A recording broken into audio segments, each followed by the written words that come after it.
Hello and welcome to In Focus. I'm your host, Yesenia Taveras. We live in a world of hurting women, but in Wilmington, Delaware, I Am My Sister's Keeper is a fairly new and upcoming nonprofit organization making positive strides towards enhancing the emotional well-being of girls, all while empowering them to build and grow a sisterhood. The organization introduces girls between the ages of 6 to 18 to people, places, and things within Delaware and beyond to help them build character, self-esteem, and love for our community. The nonprofit was founded in Delaware in 2016 and since then has expanded to Atlanta, Texas, Maryland, and Chester, Pennsylvania. The founder and National Executive Director Charlotte Miller-Lacy joins us now with a member of the nonprofit, Christina to share details about the organization and how it's impacting our young girls throughout our country. Welcome to the show, ladies. Thank you. Yes, wonderful. Congratulations on all the success in such a short term. Thank you. It's amazing. It's amazing. We are so pleased, I'm telling you. Wonderful. We're going to get right into it so our audience can get to know a little bit about the two of you and what it is that you're doing with I Am My Sister's Keeper. So we'll start with Charlotte. Tell us a little bit about who you are. Okay. I am Charlotte Miller-Lacy, and I am the Executive Director of I Am My Sister's Keeper, the National Director. I am also the founder of I Am My Sister's Keeper. I also have a title of Director of Student Services at Parkway Academy, which is held in the Hedgeville section of Wilmington, Delaware. I am just so excited to be here to tell you about our program. As you said, this program has just flourished in the 4 years that we've started. Actually, we started in alternative placement where I work, Parkway Academy. Okay. And one of the things that I saw were young girls that were coming back and forth, and they were fighting and getting in a lot of different trouble and just not doing the right things. And I started thinking to myself, what is going on here? Why is this happening with the girls? And I said, let me talk to them. Let me get them together. So we started having lunch, like a little round table. Okay. And just some of the things that came out of those meetings, well, she looked at me wrong and she said this and I really don't like her, but why? And we started really getting down to the details of why don't you like her? Do you even know her? No, but you know, they really couldn't explain it. And so when we really started talking about it, it was about because they didn't understand themselves. So they're at that age where I'm trying to find out who I am. Why am I here? I'm going through all of these physical, emotional, mental changes within my body, within my life. I'm trying to figure out who I am. I want to belong, and I don't know where I fit. And I'm like, okay. I remember that happening to me. I was blessed to have a village of women who poured into me at every area of my life. And I started thinking about that. What did they do? And I remembered my grandmother. She had 12 sisters. Okay. And between all of them, we would do this circle. And I remember like when something would happen, they would call the sisters and we would circle up and we would talk about it. And it was just so rewarding to just have women there that would say, I've been through that. This is what you do with this. This is how you do this. Little things. One of the things I looked at, girls wearing white shirts with red bras. You know, that's not something that you do. But who tells you that? Mm-hmm. Who tells you that but your mother? If your mother doesn't know, then who helps you with that process? Right. And I'm saying, okay, this is what they need. They need that village. They need that layer of mentorship that I had. So I had women, again, at every form in my life that were able to do this. So what you see on this picture right here is one of our tea parties. And we launched I Am My Sister's Keeper with a tea party. And that's how it started. Well, that's how it started. Okay. So we invited in women from all walks of life to come in and tell their story, because we all have a story. And if we can tell that story to a young girl, it may just save her life. And it's how you tell her. You know, you have to get input. We want to just tell you. But if we can tell and share to help you start pulling those things out, then I want to talk to you. because now we're finding common ground. And who are the women that you pair up with the young girls in the program? It's women from all walks of life. So some of the women, and I'll just go through some that I'm sure that you know, right? Like that. Miss Sherry Dorsey Walker. Yay. For one, she was one that was the first woman, one of the first representatives, because she was state representative at that time, city council. She was a city former council, councilwoman. right? City council at that time, and she was one of the first ones who was at our first launch of the Tea Party. Wow. So she was one that can come in, and it's something about having girls connect with people who are in authority, and you're just coming to sit with me. I'm not that important. And she's like, yes, you are important. You're important enough for me to come and sit here and sit close enough with you where you can touch me, where you can talk with me. And I'm the one that's out there that's making bills, that's signing things for you to get money. I care about you in the neighborhood. And for girls to see that and to feel that, it's awesome. That's big. Let's hear from one of the girls in the group. As Charlotte was saying, you have these leaders who are coming to talk to you. But first, tell us a little bit about who Christina is. Okay, well, my name is Christina, but I go by Tina. I'm 16. I'll be 17 next week. I'm a senior in high school. I'm really into like writing and acting and public speaking and things like that. And I've been in My Sister's Keeper for a year. This will be like my second year. I joined in 2018. Wonderful. Well, what made you join? Well, my mom wanted me to be in like a group, wanted me to be a part of something bigger than myself, where I could be around other girls with like the same values, who needed the same type of support, because I have a sister that is my age, but I don't have a close relationship with her because we have different fathers, and she lives across the country. And that experience kind of like brought myself down a lot, because I always wanted that relationship. I wanted like a sister type of relationship, and I didn't have that. So my mom would always try to get me in situations where I could be with other girls that could help me. And then she found MSK, and she was actually donating to MSK before she actually put me in. And I went to a tea party in 2017, but then I didn't join. And then last year she decided to put me in. That is great to hear. And so you joined this sisterhood, you found that bond. It's been able to help you connect with not only leaders and mentors, but also young girls your age. That's big, that's critical, especially in your developmental stages. As you're growing up to be this adult, you're growing into this womanhood. Talk to us about the different age groups that you cater towards for I Am My Sister's Keeper. Because we have here a high school student, but you also tell us about the range of ages. For I Am My Sister's Keeper. Well, actually, I Am My Sister's Keeper, MSK, is girls ages 12 to 18. And we just launched another program this year, and it's called MSK, Next Generation Positive Club. Next Generation Positive Club. And that starts at the ages... Confidence Club. Confidence Club. So it's building self-esteem with young girls at an early age. I was going to say as early as 6? As early as 6. Wonderful. As early and as so talk to us about the different groups and what one can anticipate in these groups. Okay. What are these girls learning? Well, as I said, we just launched I Am MSK, Next Generation Confidence Club, for ages 6 to 11. So these girls are going to experience STEM, self-esteem, and sisterhood. So we're making ice cream together. Yes. They're building. These are some of the girls that were there. So these are the little ones that were there. So they're so excited about wearing their shirts. And actually one of the little girls is Tina's sister. Oh yes, the one on the end is my little Oh, sister. so your little sister joined too. Yes, That's wonderful. yes. And now you're having that bond in the organization Exactly. too. Next Generation. That's right. So that's why we're calling it Next Generation, because a lot of girls within MSK has sisters, and they were like, I want to be an MSK girl, I want to be an MSK girl. So we started thinking about how could we incorporate them in this program and help them be a part also. So I Am My Sister's Keeper actually meets first Saturday and third Saturday of every month. Okay. And MSK, Next Generation Confident Club, meets the third Saturday. Okay. So we're only meeting with them one Saturday.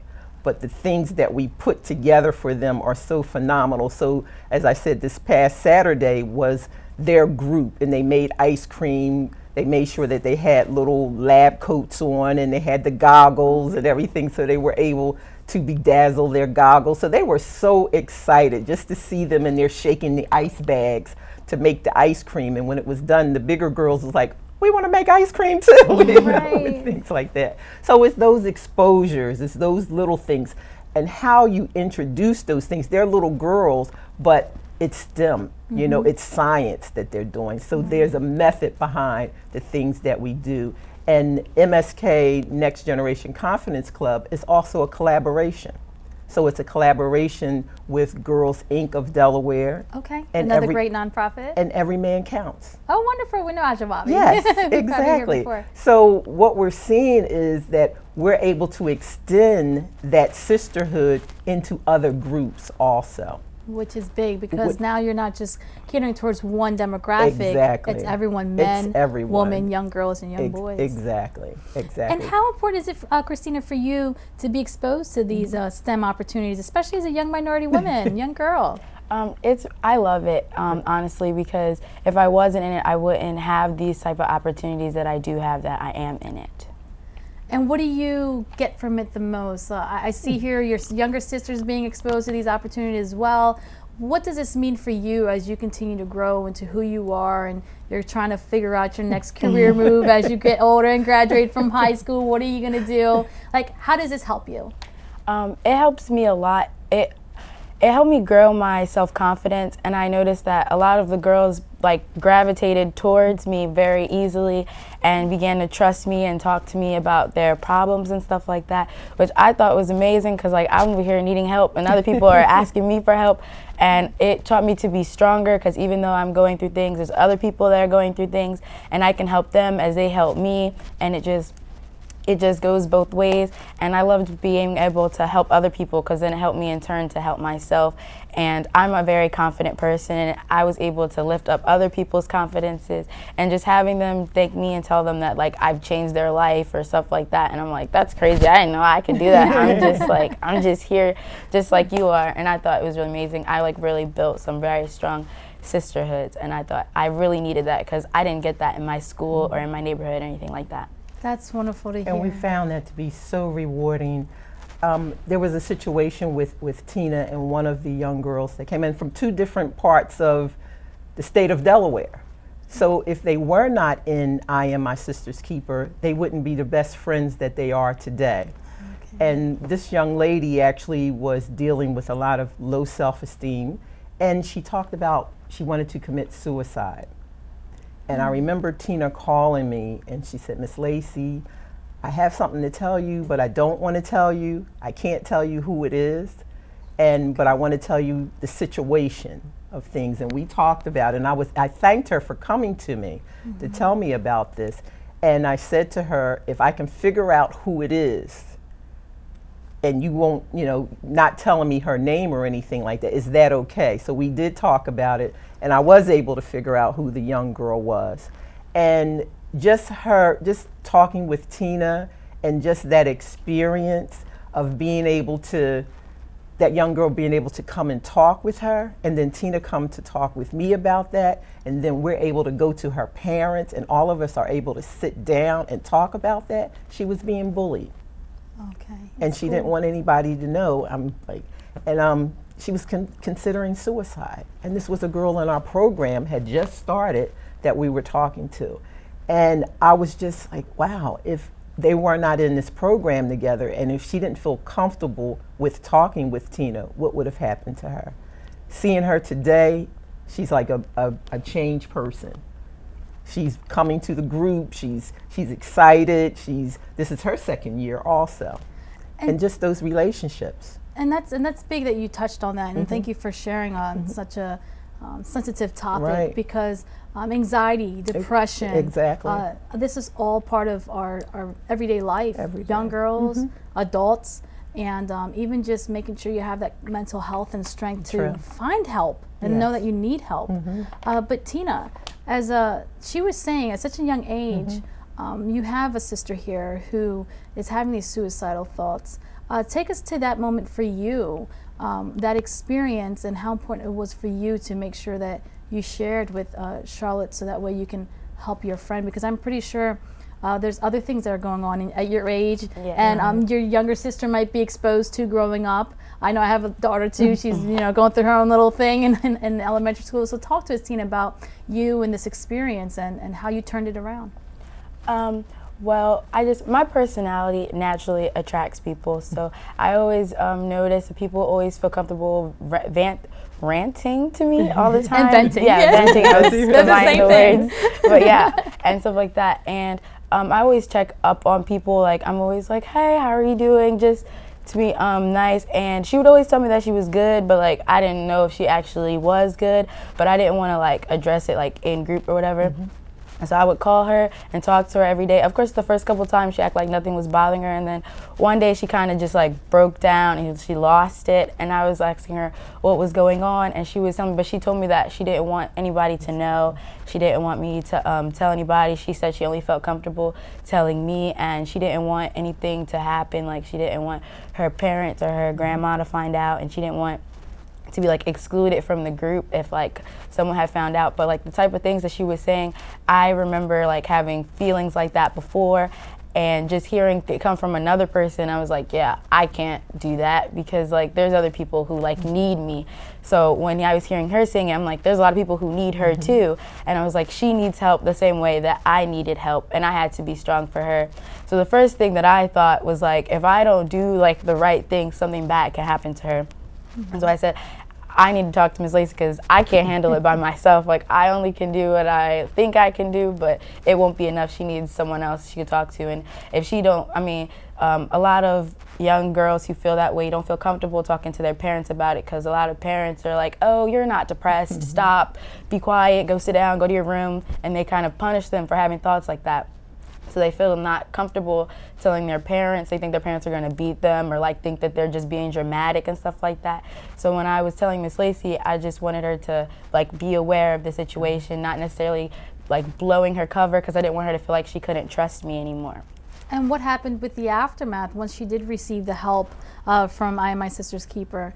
You guys are still great friends? Yeah, yes. That's one of my best friends now. Even she's very much younger than me. She's 12. But we became really close. Like, she's like my little sister. And that's important to hear, because that allowed her to conquer that fear. Exactly. And you were able to work through that fear together, which is huge. It's just huge. False expectations appearing real, right? Yeah. And so you were able to conquer that fear with your friend, and you had a positive outcome. And that's what I'm trying to get to when these kids are very just scared to tell someone that they need help. True. And it's just, when I'm sitting here thinking, even into adulthood, it's the same thing. We don't want to accept that we have issues internally, and our thoughts kind of limit us to how far we can go, because we're thinking things that no one else is thinking except for us, and seeking therapy and things of that nature. But here you did it. You took care of it right here, and that's so important and vital to our community, because there's many more going through the same situation, and you're here just conquering it. True. We do a lot of in our sisterhood, we do a sisterhood circle. So we do a lot of feelings. Like, what are you feeling today? We have everybody go around, introduce themselves, and give a feeling word. And we don't just leave it there. So if someone says, I'm depressed, or if someone says, I'm angry about something, we give them the opportunity to either talk one-on-one with someone else or discuss it in the group. And whatever happens in the group stays within that sister circle. So they start to feel comfortable with sharing feelings, because we do a lot around your feelings, getting in touch with them. Because a lot of times people don't ask you how you feel. They want to know how you feel, and okay, fine, and you keep on going. But there's a little more to that. When someone really says to you, I really care about you. How do you feel? What's going on today? And just stop and give you the opportunity to express that. A lot of times people ask you those things, but they keep moving. Wow, that's so important. And don't give you the opportunity. That's so important. I just went through that with my friend Erica, who's here. And it's so important, because people go on so fast with their day. How's your day going? But they never take the time to ask, are you okay? Are you okay? How are you feeling? Are you okay?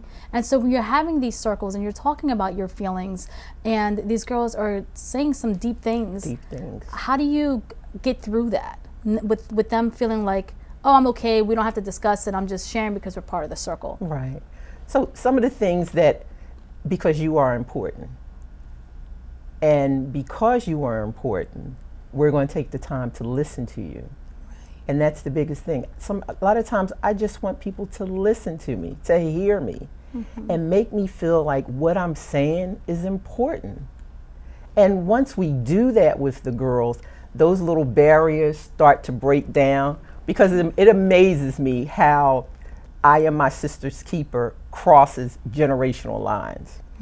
And because there's some of the things we'll laugh about, and I'll get texts, and Miss Lacy this or this, and I'm like, wow, you're sharing that with me, actually. I'm like, I'm 60 years old. And I look at these girls from 12 until 18, and we have some that are 19 now who have graduated, and they're free and they're open to discuss and talk with us about things that they wouldn't do with anybody else. And it amazes me how they trust the process and how we've built that sisterhood, that you can trust that what you're saying is important to me. Yes. And if whatever it is that I need to do to help you with that situation, I'm here to help you. If I can't help you, then I'm going to find the resources to help you. And Miss Lacy, you've been able to grow this Yes. throughout our country. I mean, when you were telling me the other day, it's in Atlanta, it's in PA, it's in Chester. Yes. You're impacting so many women and young girls' lives. What does this mean and feel like for the both of you to be able to take what you started and grew here in Delaware and expand it to other cities who young girls are going through the same things? They need that emotional intelligence, that help. They need that guidance, that mentor. And you're providing this, and you're growing, and it's just a short period of time, you're growing into all these states. Talk to us about this, what it means for the both of you, how you're being able to impact other girls. So how do you feel? Do you want me to go? Yeah, I want to hear what you say. Honestly, I think that it's really cool that it's like in other states, and I hope that we get to meet those people, because I think it's really cool that it's not just in Delaware. It's not like, oh, you're just in like a little group, but like, no, it's like all over the country. So it's like all these people, and it's like, oh wow, I know who started that. So I think that's cool. It's really exciting for me. I'll tell you about a little bit about our Chester chapter, which is close. So we're able to do a lot of different things together. So this is where we actually went. This was the ending of our program year, and we went to Virginia, to Massanutten Resort. So this is the Wilmington chapter plus the Chester chapter that you see on this picture. Okay. So some of our, and we'll talk about the ambassadors, some of our ambassadors, when the Chester chapter did their launch, we went there, and they were so amazed. They were like, wow, this is something. And it started in Delaware. It started with us, to see other girls who look just like them, who are there in another state that are doing the same things that we're doing, and we started it. So they were like excited, I don't believe this. And they started talking about, well, Miss Lacy, and they said, when you die, I'm like, oh my goodness, you gonna kill me? Don't put that on the universe. When you die, Miss Lacy, people are gonna be from all over because you started this, and we're gonna put you in pink, and we're gonna have MSK in front of your coffin, and I'm gonna do this, and I'm gonna do that. And I was thinking, it was funny, I'm like, well, you're killing me, but I'm looking at the forward thinking. They see themselves in leadership positions in I Am My Sister's Keeper. I'm going to be the accountant. Who's going to be the face of MSK when Miss Lacy is not here? Who's going to do this? I'm going to do that. We're going to bring this out. If I go away to college, can I start at MSK? And I'm hearing them say this, and I'm like, wow, this is awesome. You're carrying that vision. Just to carry that vision. Yes. We only have a few minutes left. Okay. Before we go, I really want to give the floor the opportunity for you to share anything that you want in regards to just giving advice to young girls who are looking for this kind of sisterhood, how they can get involved if they want to, anything they can share with us. Sure. Advice for young girls: if there isn't a MSK or something like MSK in their area, I think it's important to find your own village, own group of people that you can uplift each other, because I think it's really important to build sisterhoods no matter where you are, what age you are, because you always need other people to help you be successful and to lift yourself up. Wonderful. Thank you, Tina. You're And happy early birthday. Thank you. Exactly. We're looking at what think about that this has moved to Atlanta, to Maryland, to Texas. I am just so excited to be, as Tina said, to go there when these programs launch to see exactly what they're going to do, because I know they're going to do amazing things. The presidents of these organizations that are there, they're awesome women. So I know, and I'm just excited to be able to go and be able to share that, to know that when we walk in a different state, MSK is going to look like it looks in Delaware. Yes. That's going to be very exciting. Well, thank you so much for incorporating and thinking about this organization, starting it right here in Delaware. Yes. This is great, and congratulations and best of luck with the both of you and everything else that you do in life. Thank you. Thank you for your time. Thank you. And on behalf of all of us here at Channel 22, WITN 22, we'd like to take this opportunity to tell you thank you so much for watching this episode of In Focus. I've been your host, Yesenia Taveras. Have a great day.